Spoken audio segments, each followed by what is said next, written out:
枭龙飞行员描述印巴空战过程，证明印度空军真的落后了，这个差距很难弥补。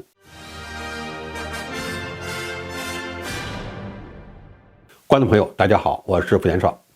2019年2月27日的印巴空战已经过去了4年，但是印巴双方对这场空战的结果仍有争议。对于中国网友来说，最大的笑料是印度空军虽然被击落了一架米格21战斗机，但其飞行员最后竟然变成了印度人心目中的英雄，满满的喜感。当然，中国观众最感兴趣的还是中巴联合研制了枭龙战斗机在这场空战中的表现。近日，巴基斯坦空军的枭龙飞行员在接受采访时公开了当天的空战细节，我们可以从其介绍中归纳总结出这么几点：第一，2架枭龙战斗机参加了实战，并先后发射了2枚卫星制导的滑翔大弹，分别攻击了印军的一个旅部和一个物资补给站。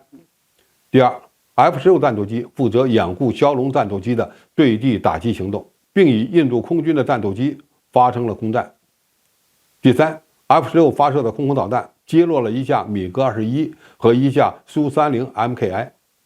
但是后者的残骸没有被确认。巴基斯坦根据雷达信号和截获的印军通讯内容，判定这架苏30被击落。第四，巴基斯坦空军在整个空战指挥中出动了预警机和电子干扰机，其体系作战能力要比印度空军高一个档次。从巴军飞行员的介绍中可以看出来，枭龙战斗机在这次空中作战行动中的主要任务就是发射滑翔炸弹，对地面目标实施精确攻击。印度雷达探测到巴军行动之后，紧急从前线起飞了米格21战斗机迎战，而苏30 MKI 则承担着空中指挥和中距拦截任务，并与巴军担负掩护任务的 F-16战斗机发生了空战。巴基斯坦空军有一架 DNA-20 电子战飞机，不但屏蔽了米格21与苏30 MKI 之间的联络，还让印军的苏30 MKI 遭到了空中伏击。如果我们总结一下这场空战的话，巴基斯坦空军之所以能够占据优势，主要是基于其体系作战能力更强。巴军在空中作战过程中出动了中国制造的 JDK-03 型预警机、猎鹰 DNA-20 电子战飞机，他们使用的都是从中国进口的设备，而且从中国引进的预警机能够与枭龙战斗机进行数据链对接，也能与 F-16战斗机进行空中通话指挥。而猎鹰 DNA-20 电子战飞机安装着中国研制的电子对抗系统，所以巴基斯坦空军出动的是一个包括预警机、电子战飞机、攻击机和战斗机等机型组成的非常完善的空中作战体系。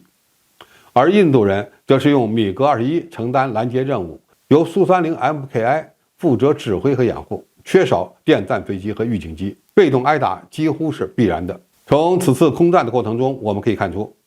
第一，空空导弹的性能在很大程度上决定了这场空战的胜负。俄式空空导弹不是美制中距空空导弹的对手。印度的米格21虽然经过了改装，据说可以配备中距拦射弹，但是在雷达性能和空空导弹的射程方面均处于绝对的劣势。这场空战的失败也是促成印度空军加紧采购阵风战斗机，不再引进俄制战斗机的原因。也就是说，印度空军已经看不上俄制战斗机的雷达和导弹了。第二，苏30 MKI 的性能被严重夸大，该机的雷达号称能探测400公里外的目标，但是从这场空战的结果不难看出，其性能与预警机完全没法比，更不能代替电子战飞机的作用。一旦受到干扰，恐怕它就会变成近视眼。第三，缺少作战体系的一方将在空战中处于被动挨打的地位。巴基斯坦空军多年来已经建立起了以中国预警机为中心的空战体系，在作战能力上领先印度空军一个时代。现在巴基斯坦空军又装备了歼十 C、枭龙3等3代半战斗机，而这些战斗机能够与中国出口的预警机实现数据链无缝链接，再加上安装有中国电子对抗系统的电子战飞机，构成了整个巴基斯坦空军的完整作战体系。这是印度人没法比也很难比的一个巨大优势。枭龙战斗机在这次作战中虽然不负责空战，只承担对地打击任务，但其表现依然可圈可点。而巴基斯坦空军最新装备的枭龙3和歼十 C 战斗机都配备了有源相阵雷达，可以挂载霹雳15和霹雳10空空导弹。先进的机载雷达、电子设备和武器，使他们有条件玩 A 射 B 导这样的新型空战战术。印度空军就算装备了阵风战斗机，也不见得有优势。